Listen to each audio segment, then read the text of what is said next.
Hello, friends, and welcome back to r/ProRevenge.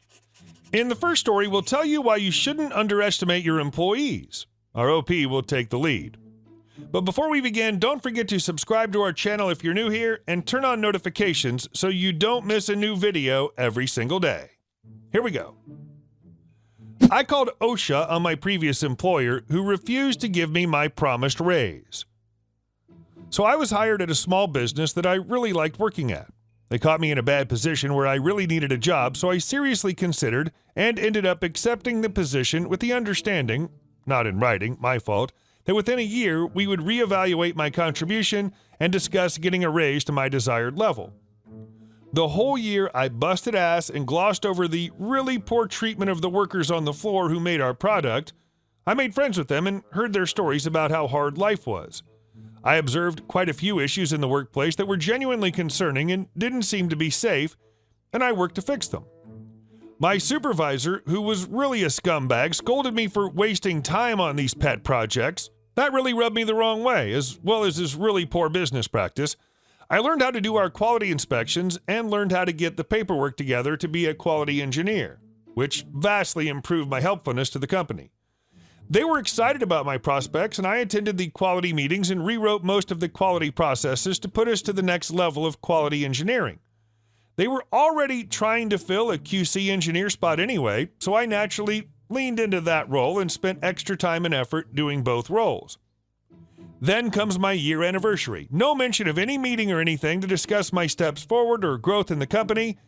Now, my boss had been hard on for my 30-day, 60-day, 90-day, and half-year evaluations, but suddenly the year eval is forgotten? 2 weeks past my year date, I mention it offhandedly, and my supervisor explodes, saying, "It's a little like the tail wagging the dog, you know?" Thankfully, one of the other workers had told me about a new job prospect he was looking into up the street, which was a new large company that has good benefits and competitive pay that was hiring like crazy. So let's say things went extra smooth and a lot of us work there now. I interviewed and get my pay requirements and all the benefits. Old company would need to add 30 grand to what I was making currently just to be competitive. And it just happened to be a significantly shorter commute for me. I go into the office of the co-owner, who I had a good relationship with, and explained what was going on with my supervisor. She said she'd look into it. She explains to me that she can maybe give me a raise of 5 grand, but no benefits, and she can't really do anything about my supervisor. Funny enough, a few days later, I walk in with my 2 weeks' notice, set up a meeting with the owner of the company, and tell him everything I learned about how my supervisor deliberately crapped on my ideas that would have saved our company thousands of dollars, and he treated me like a kid, that I was being essentially a QC engineer, and they still didn't want to give me the raise, let alone the meeting to have a raise, etc. He seemed understanding, but it seemed to fall on deaf ears. So, time for my revenge. I was so irritated that my ideas were shot down all the time and that so many things that were extremely important, like safety, were just not considered. So I called OSHA and laid out every single thing I had an issue with. Turns out the things I had problems with weren't issues with them, but there were a whole slew of other things I was unaware of that were being done behind the scenes that were really big deals. I got back the paperwork and they were fined $30,000, just about the amount they would have paid me. At least my coworkers were safer. Also, about 8 months later, I got an email from the owner asking me to come back for the amount I'd asked.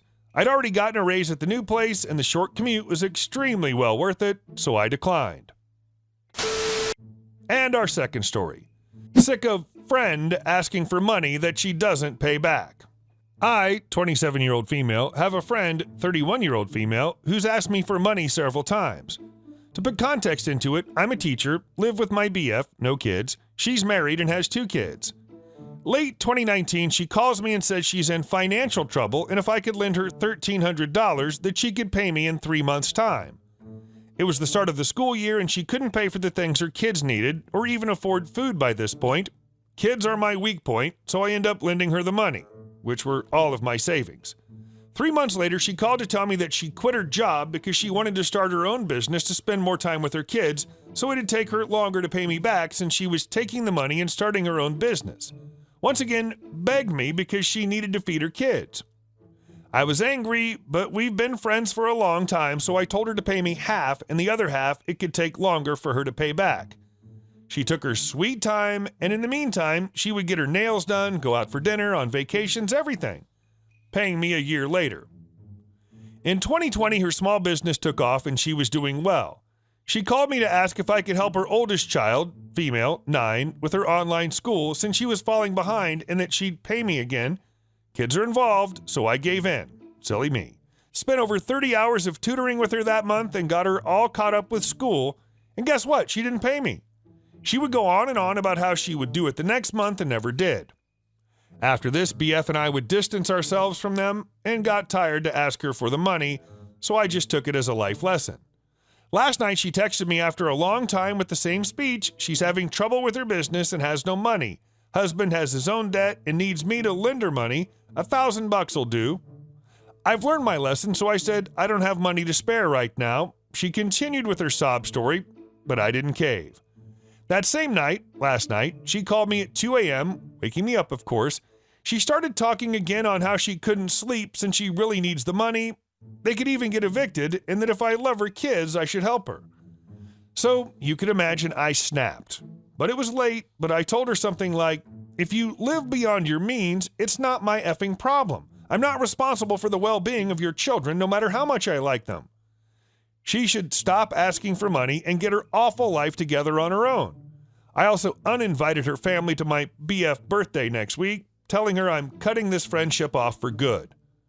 Woke up to a text from her husband saying she trusts me the most and that's why she asked me for money, and her other friend saying I should just say no and not humiliate her like that. Another even said since I don't have kids, I should look out for those who do. You did the right thing. Her finances are not your fault or problem. She needs to figure out how to be responsible with her money. And our last story. Nobody is taking your crap anymore. We all quit. This happened in the late 90s when I worked for a concrete company. We were the ones pouring foundations, footings, floors, etc. It was long hours, but the pay was good. Most of the guys on the crews were awesome people with great work ethic. We also had some that were slower, but not too slow to impede the job. Well, boss man was micromanaging, interfering, loud, and didn't think anything about grabbing a worker to yell in his face. 1 week before the walkout, we were working on a foundation for a kiln at a sawmill. There wasn't enough people on all the crews to do the job, so we hired some locals to work until the job was finished and paid the same as us. We didn't care. More hands, more work done, and them getting paid the same as us. We considered they were lucky, no hard feelings, and seemed to get along with all the new guys. One of the new guys was not shown how to do a certain task and thought, who better to show me than boss man? So he walked over and asked to be shown. That's when all hell broke loose. Not sure if boss man was already in a bad mood or if this caused it, but within a second of asking, boss man had the guy by the throat against the wall and slapped him so hard he fell over the safety fence and had a 4-foot fall to the concrete floor. Boss man just walked off the job site and drove away. This was a time when cell phones weren't very common and none of us had one, but the two-way radio in the truck had an emergency channel. The foreman radioed for an ambulance and police. The foreman went in the ambulance with the worker and filled out his police report at the hospital. Luckily for the worker, he ended up with just bruising and nothing broken. Since the foreman was second in charge, he had all of our home numbers and gave each of us a personal call to let us know the hospital report and ask us to get together for a group chat. All of us showed up except one, the guy that got hurt. We passed it off that he was too sore and thought no more of it. Not only because it was at a pub and the first round was free, but to find out what everyone's thoughts were. Other than the new guys, we were all happy enough just to walk away like boss man did and let him suffer the consequences of breach of contract with the sawmill. They just wanted the money. And this is when our except one limped in. He told us he'd just come from home after talking to the officer in charge of the case and said boss man was just arrested for assault causing bodily harm or something of that sort. I can't remember right off. That settled it with the locals. They were all charging him with breach of contract since he hired them to complete this job and now they can't. The next day we were all at the job site when boss man showed up and we each walked up to him and said directly to his face, "I quit." Then went to our vehicles and drove away in parade fashion. He ended up with such big fines through his company for breach of contract at the sawmill that it took everything he'd saved and he had to sell off his equipment to make ends meet.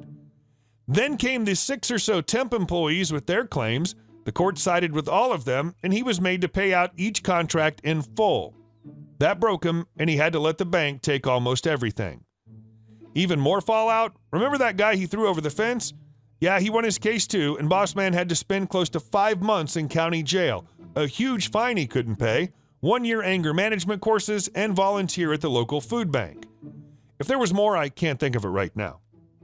In the end, his in-laws refused to lend him money to get him working again, which led to his wife leaving him. I like to think that his entire workforce leaving one by one had something to do with it. Great story, and glad the injured guy got what he deserved. Hey guys, thank you all for watching the video. I'll see you in the next one.